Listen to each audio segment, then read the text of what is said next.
Shri Venkateswara పంచకస్తోత్రం. శ్రీధరాదినాయకం శ్రీతాపవర్గదాయకం శ్రీగిరీశమిత్రమంబుజేక్షణం విచక్షణం శ్రీనివాసమాదిదేవమక్షరం పరాత్పరం నాగరాడ్గిరీశ్వరం నమామి వెంకటేశ్వరం.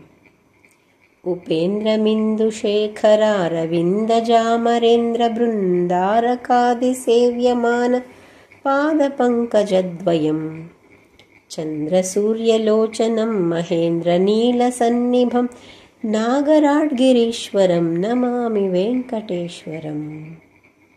నందగోపనందనం సనందనాదివందితం కుందకుట్మలాగ్రదంతమిందిరామనోహరం నందకారవిందశంఖచక్రశాంగ్యసాదనం నాగరాడ్గిరీశ్వరం నమామి వెంకటేశ్వరం.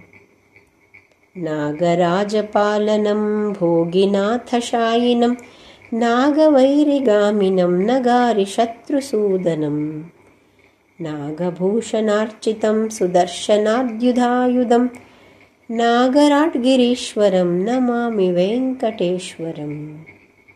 తారహీరశారదాభ్రతారకేశకీర్తి సంవిహారహారమాదిమధ్యాంతశూన్యమవ్యయం తారకాసురాటవీకుఠారమద్వితీయకం నాగరాడ్గిరీశ్వరం నమామి వెంకటేశ్వరం.